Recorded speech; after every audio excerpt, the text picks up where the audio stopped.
Back to Starting Point, still with Uli Herdi and also my wonderful partner for this morning. Audrey Toyo, and well, it's a really special morning, Uli, because we're going to have a really exciting dialogue about World Tree Day. Right now, we have a special guest in the studio with us, Andi Bahari, leader of World Cleanup Day. Welcome. How are you doing? AKA known as also Abe, right? Yes, known as Abe. All right, Thank you for having me here. Absolutely, our pleasure. It's a So pleasure. before we jump into that, we do have something to show you. So let's watch this next report.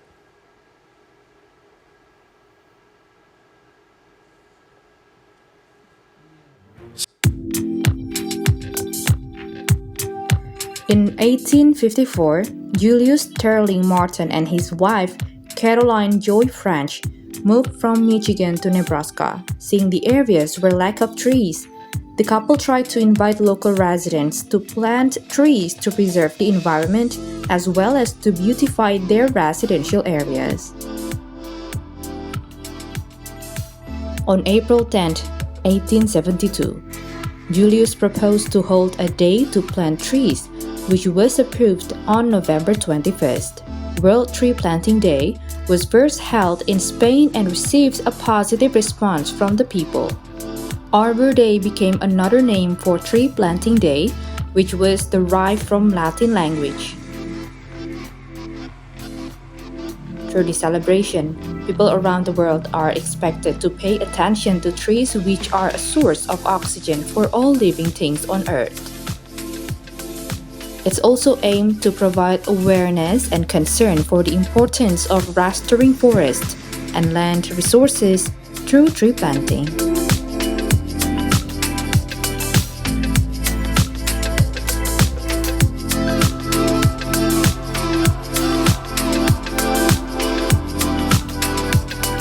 In Indonesia, Tree Planting Day is set on November 28 and is expected to be strategic momentum for the Indonesian people and the world to anticipate global climate change, forest and land degradation, deforestation, and other environmental damage.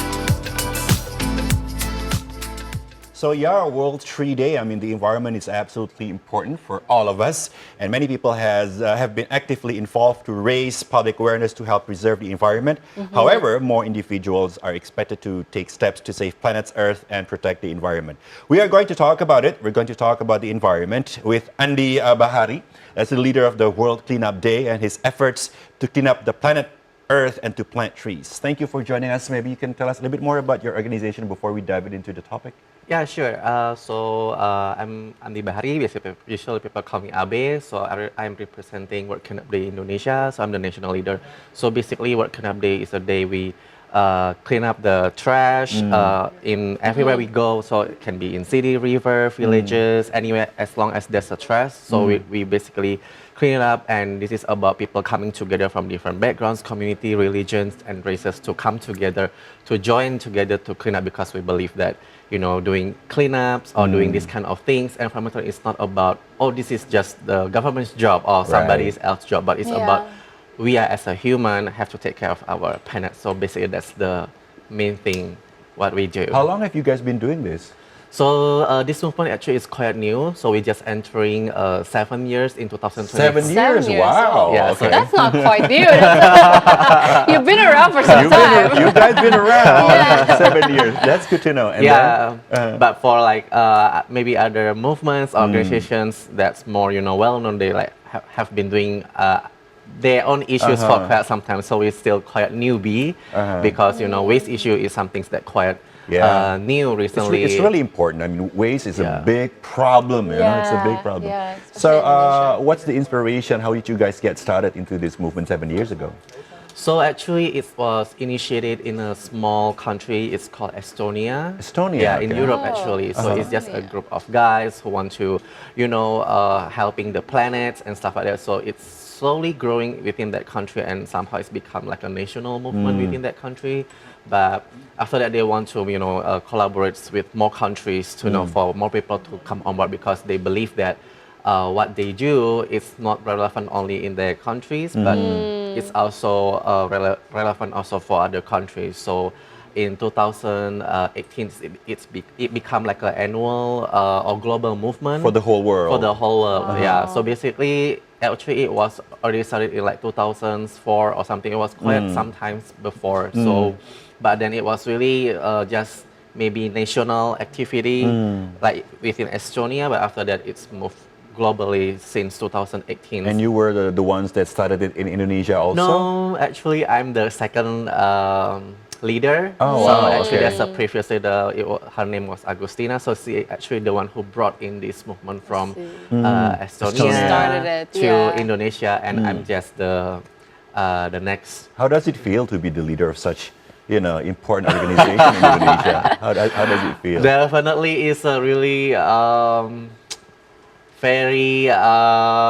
I'm not saying it's easy task to do because Indonesia is really big country. Definitely, there's a lot of challenging, a lot of dynamics that we have to face because Indonesia is like full of different culture and stuff. So everyone Right. treat environmental issues differently because they have this own like a local wisdom and they have their own rules that they have to how they keep the nature pristine, or some culture they don't care. So in that sense, we have to become like a vessel or like the catalyst to unite people, like have the same value, have the same voice to how to keep the environmental clean. And it's really challenging. Yeah, Indonesia is like the fourth largest country in the world, right? So Indeed, and it's yeah. also largest archipelago nation. So that's why it's not easy task. And talking about waste, also it's not about we are as a citizen. So we have like 5 different stakeholders that also come on board, like governments, local communities, like what is it again? Media, and then like the industry, and then also the government, also like several people. Each of us have our own roles to play. So it's just not about us have to take care about this. Different stakeholders, they have their own roles to play. So all of these can be more progressive, and we just want to make sure that we all come to like on the same page. Yeah. So that you all can. Yeah, because also work it's really together. important to doing this on the same page. Yeah. And how did you specifically got involved in this? Were you a volunteer before with World Cleanup Day, and eventually you became the leader? Great question. That's quite interesting because you said you're the second leader, so you must have been involved in it in some way before. Well, good questions. Before that, I was studying in US for quite some time, so I get used to join different kind of like a movement or like volunteering activities. So when I go back to Indonesia, maybe by that time it was not something's really popular. But then I start joining in with the movement. By that time it was quite small comparing now because it was really new. How big is it now? Like already like millions of people joining every single year. Wow. Millions of people? Yes. around the world. Around the world, even Indonesia is Even also Indonesia. millions. Millions of people in Wow. Indonesia. That is Yeah, amazing. in 2023, this year we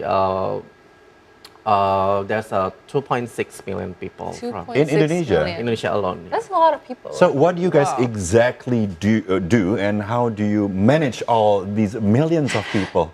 Yeah, that's quite a lot to handle Yeah. too. Yeah. Yeah, it's we're trying to find like a local leaders, like local champions. So basically, because I try to copy myself into Yeah. like maybe Into- Duplicate. Duplicate. Yeah. Different cells, Yeah.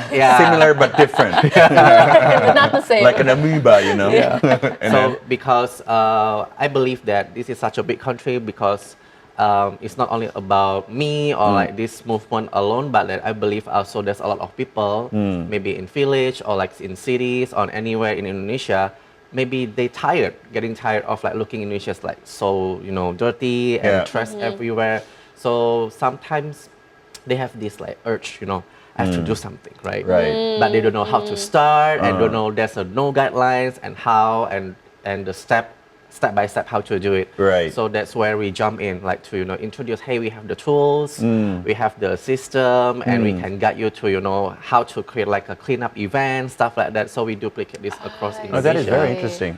So everyone's, you know, oh, so this is how we organize like a cleanup activities. Right. And after Yeah. they duplicate it by themselves, and that's how we spread out into like villages and become like a really grassroots movement. for That is these really interesting. Can you activities, maybe elaborate a little bit more about the tools and the system that you share with these people? Because a lot of people probably have done cleaning up, with their societies and just basically picking up garbage and that's it. But you said there's a system and there's a tool and how to do it more efficiently, and maybe you can elaborate more a little bit about it. So in terms of because Indonesia is our waste management is not quite well managed Advanced. yet or advanced. Yeah. So there are so many gaps in the Right. system. Right. So we trying to do our cleanup, not putting like clean up like a specific area and then dumping the whole things into like the landfill. That's just moving Problems. problem from one spot to another spot, right? Yes. So we trying to even like volunteers, I always push them or make like into like rules or requirement. which are like, for example, yeah, bring tumblers or like bring their I own see. containers because Okay. we sometimes provide food and drinks, right? But people usually bring in like a single use or Like something like that. plastics or I mean, we're not Tupperwares. against like single use packages sometimes, but as long as it get recycled correctly. yeah, recycle, collect, Yeah. like collecting it wisely and then also Right. like recycling it wisely. In a sense, but Indonesia's in terms of the infrastructure is not that advanced yet, Right. right? So we have to really push it to like the bare minimum level using single use because it's expensive to recycle and we have to like a lot of like a logistic fee, blah blah blah. Yeah. So we usually minimize it Right.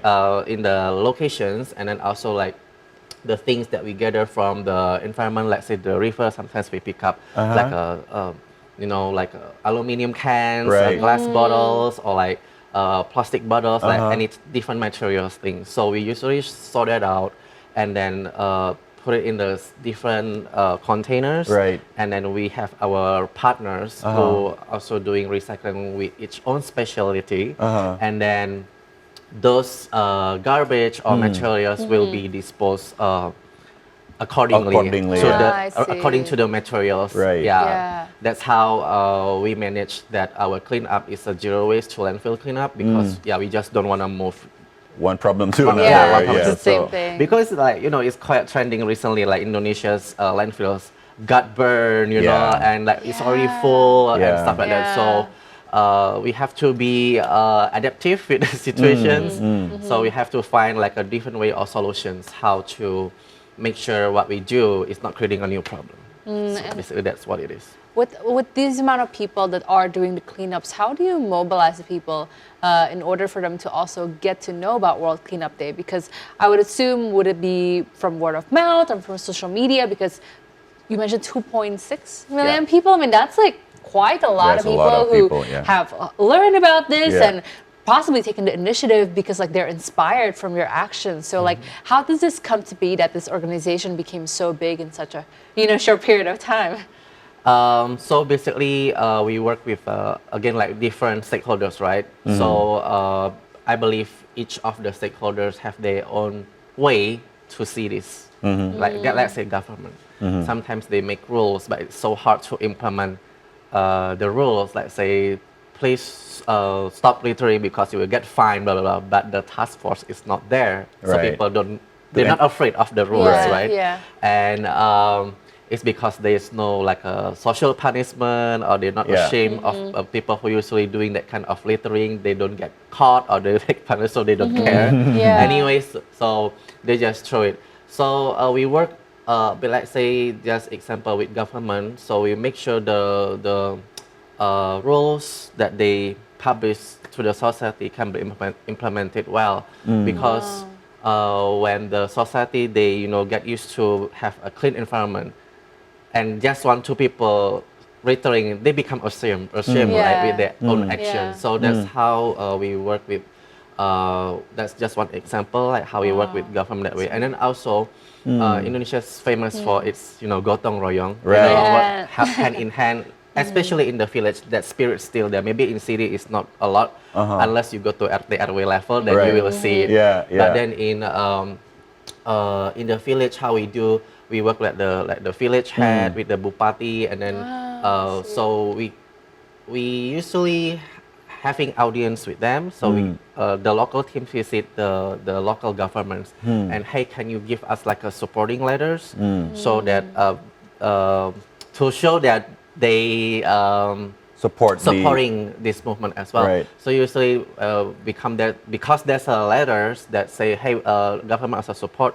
and they also announce to the whole village, hey, this particular day, all of us have to go to the street, let's clean up. So that's basically how we got the mass and then the volunteers become so big. It's because that's how we do. So when the government send out that letters, we call it Surat Sakti because because those letters is not only in like a local government, so even in the ministry level, also they publish that kind of letters. So because when the minister publish that letters, of course the the local governor, the bupati and all of that fall in line. They usually follow because it becomes like because it's endorsed and it's a by standard the, for everyone. we have to support this because it's a momentum that everyone have this opportunity to come together, to have this spirit of gotong royong, to do this all together, because sometimes it's really hard to bring all these different puzzle pieces, everyone doing in their own way, and separate different time. So this is like a one day that we all come together and then doing it together. So Abe, if today is the day, usually what happened in this day, like in the mornings, and in how many areas that these activities are happening simultaneously? So basically, if let's say today is 3 days, right? Sometimes because in garbage it's so prevalent and it's like everywhere, so we become like integrated also in different like environmental day. So which is good. So you guys are doing this like so many times during the year. It's not only about World Cleanup Day, because sometimes the reasons why we become like integrated to all different like today's World Tree Day, World and Tree you guys Days. are like jumping into the bandwagon. And there's a lot like because there's also different NGOs, different movement, different communities who have their own specific issues they want to tackle. Let's say today is the World Tree Days, which specifically maybe want to campaign deforestation and stuff like that. Encourage people to planting more trees, especially in Jakarta. It's so polluted, stuff like that. So. But the issue is that sometimes, let's say when we go to the locations, maybe like the mangrove forest or like a local national park, and there's so many garbage there. So there's no way we ignore that and just plant the trees and right in the middle, like in the middle of garbage. So we have to clean it up first, and after that we plant the trees. And that's why that's maybe just one of the example. That's why it's become relevant to all also different days. Let's say there's a river days and then mountain days. We're doing the same. So let's say celebrating like Hari Sungai Nasional or like National River Day. Like we couldn't enjoy the river, right? Even though that's we celebrate that particular, the object is the river, but when we go there, it's trash everywhere. So polluted. So polluted. So there's no way we doing whitewater rafting or celebrating in a different way. So how to put it?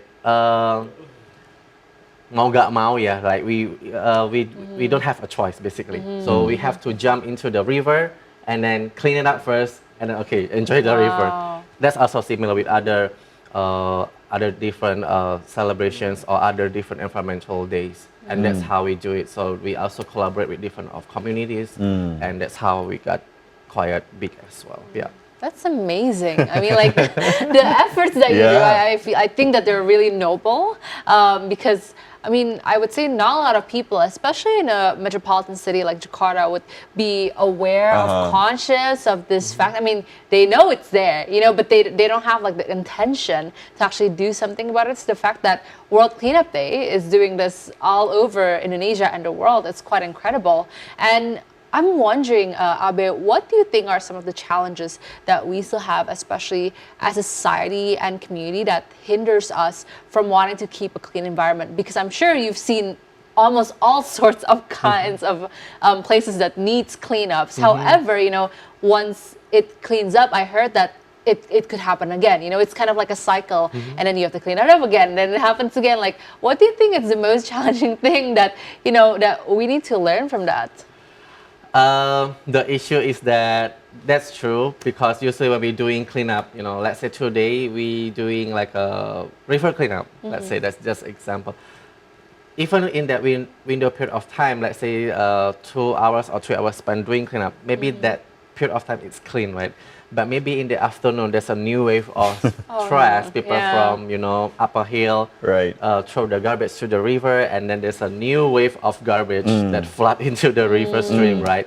And yeah, we face that a lot actually, even not only river, but also in everywhere we go.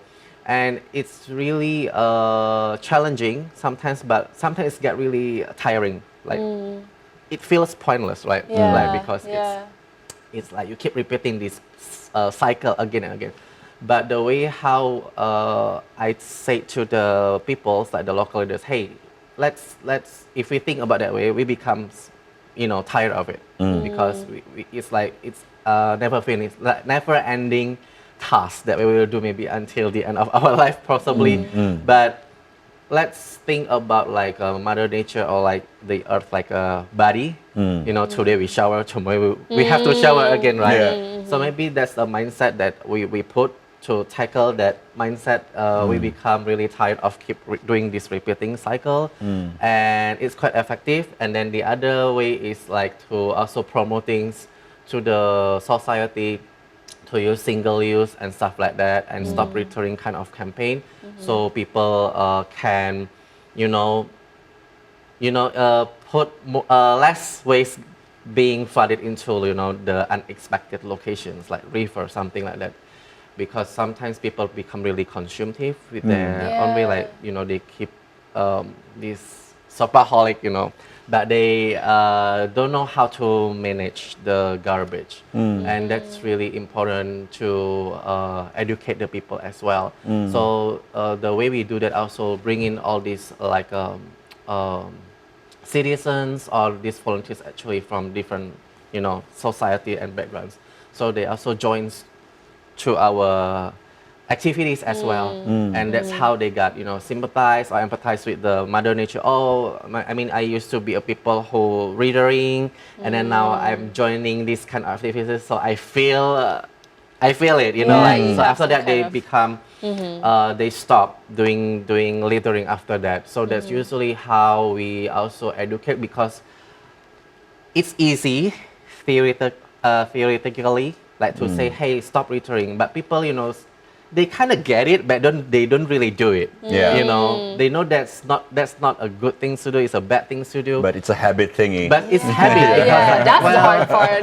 Well, I usually dispose it like that, so I have to change, right?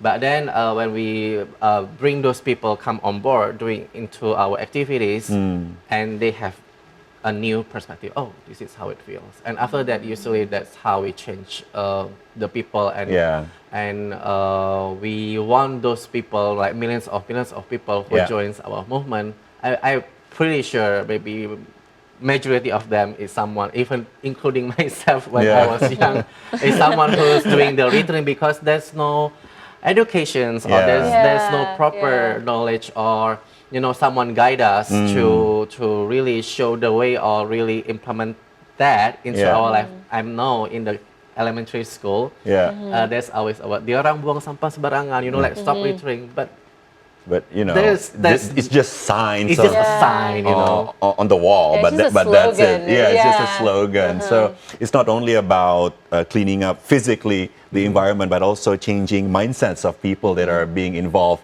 in these activities. So you must have traveled all around Indonesia as well, because I imagine that this problem is everywhere. When there's a human being, then there's garbage. As simple as that. So have you got any stories about one of your travels around Indonesia? You know, the people you work with, and probably there are one or two stories that stand out, and you remember until this time about something special that is happening. Oh yeah, definitely. There's so many stories, but Yeah. this is just like maybe one of the example. So I remember several local leaders, especially like the Bali one, and then there's some people they also doing this because it's so close to their heart. Definitely because there's several tribes, several like Dayak people and the Balinese. In Kalimantan? Kalimantan, yeah, Okay. Kalimantan, and then Balinese people, they have this Trihita Karana, the way of living, that have to live harmoniously with the mother nature, something like that. So it's something really embedded in the way of living of their daily life. And then when they join this movement, it just amplifies, Oh, wow. the way of their living. So that's why it's become something they can consistently doing it. So especially like peoples from those regions that really close with the local wisdom, and like maybe suku Baduy as well, people who doing that because they In West Java, in West the Java, Baduy tribes. Dayak people, and then the Balinese people. Actually, there's so many tribes. I couldn't name all of them, but I remember a lot of our local leaders. They are also part of that tribe. So because Indonesia is used to be, I believe, also, and yeah, I'm pretty sure a lot of people agree as well. We used to be like one of the most sustainable country, and in terms of I call it banana leaf country. Banana leaf because- country. Yeah. because everything that we use is already like naturally made, is Yeah. provided by our nature, right? And then suddenly we got this new technology or new innovation, so-called plastic and blah blah blah, all these industrial things, with different type of materials and packaging. So usually we wrap everything in like woods or like banana leaf or different type of plant trees, like the different type of leaves, and suddenly got replaced with this, right? Like more long term or more hard to recycle or non biodegradable Yeah. materials. So basically that's what it is. And we don't know how to act when that things come in, and we don't have the idea how to dispose it. Well, before that, like when we're using banana leaf, just throw it on the land. It's fine because we got it will get degradable by itself, but not plastic bags or like plastic bottles. And that's how all these local leaders, they're trying to bring back All the wisdom. the way of living, how we used to wrap everything with banana leaf, and we don't really use single use, and then we using like maybe organic materials, Right. stuff like that. Yeah. So they're trying to bring back all this local wisdom back to our modern, so-called modern way of living, and it's really important to balance that. I mean, I'm not saying that plastic is bad, Right. because in a way that's help us as a human or society, because it has its own benefit and advantage as well. Yeah. So we just need to know how to use it wisely, Right. and not use it like not over consumptive, Right. but even you use it, dispose it Yeah. wisely as well. And you need to find that balance. The balance, and yeah. sometimes it's really So challenging. we make the better choices in life. That's true. And it's quite interesting because Abe, you said that like we have these local wisdoms, which means that sustainability and green I would say attitudes are already inherent in Indonesian Yeah. culture. I mean, it's not new to us, and it's just something that we need to kind of like bring back, right? Especially in this modern society. And so I'm curious, what is next for World Cleanup Day for your organization? You've mentioned that you are working with 5 stakeholders, and there are many cleanups that's happening around the world and Indonesia currently. So especially for these days like World Tree Day and other days in the future, like what next or more projects can we see from World Cleanup Day that's coming up soon? So regarding that, we've been doing cleanups for quite some time, right? Like it's same thing, just go to the locations and clean up. So our next move is probably we want to innovate because we want to see waste not as like something dirty, something like cannot be used anymore. So we will try to salvage these materials as something that maybe we can upcycling, let's say, can become interesting projects or doing different, maybe doing artworks or doing maybe you've seen it, people bring in bags that make from plastic bag, let's say, because they upcycle it into like something maybe there's a designer who using the plastic material bags as a raw material. Raw material. And also it's the same with other materials as well. There's different type of plastic. So in our movement or our organizations, we try to approach that way. So we want to show to the society that garbage also has value. Plastic waste also has its own value. So it depends how we use it, how we utilize it, and how we create it out of maybe something that people don't want it, and create something innovative so that people can value the things or value the products more because it maybe become something beautiful or become something useful for that each individual. So that's why it's really important to have this perspective. And a lot of countries, they see garbage as opportunity, like have the economical or value to it. But Indonesia, maybe people still think it as like, oh, it's something dirty, we don't want them to touch. So I think that's the next step that we want to go. Maybe, okay, a lot of people already clean up, right? Cool. And then the next things that we might do is that one. So upcycling and so that people can see it on a different light that if we dispose it wisely, we clean our, the containers, it won't be smelly. It won't be disgusted with all these maggots and, flies everywhere. and that's really important because in like advanced country, let's say Japan or you can see there's no like flies everywhere. Super clean. Super clean. It's because every even time there's no garbage trash can everywhere because people everywhere. like So hard, taking their garbage to home with find them so they can recycle back home. And that's because they see garbage in a different way how we see it. Right. And that's how the countries become really clean and that's why we want to bring Indonesia maybe to that level. I know it's really hard and maybe still a long way to go. Getting there. We're trying to get there. Thank you so much for doing this for all of us. And maybe last questions. If our viewers wants to know more about your organization, is there a way to reach out to you? Maybe social media that you can share with us?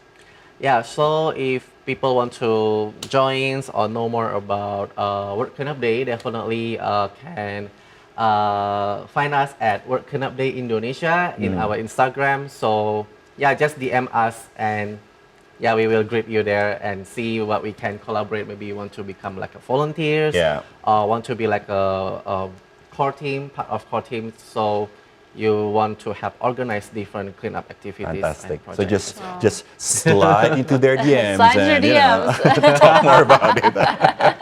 Indeed. Well, thank you so much, Andi Bahari Abe, leader of World Cleanup Day, for being here with us. Really, really great and insightful conversation. Thank you for being here. Thank you, guys. Thank you. So stay close with us, and Starting Point will be right back after these messages. Stay close.